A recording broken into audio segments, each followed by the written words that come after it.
Les ferments vendus comme ferments à yaourt contiennent des bactéries Streptococcus thermophilus et Lactobacillus bulgaricus, ainsi que du sucre et quelques acides gras.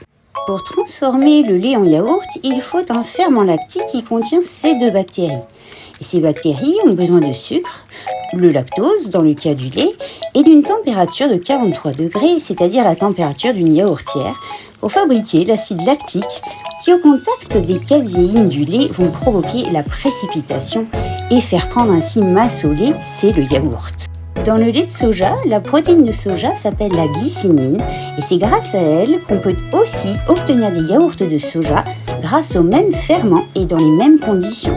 Il existe donc une alternative végétale au lait de vache pour faire des yaourts. Le soja s'avère être une excellente source de protéines complètes puisqu'elle contient tous les acides aminés essentiels idéaux pour les personnes qui suivent un régime végétarien ou qui cherchent simplement à réduire leur consommation de viande.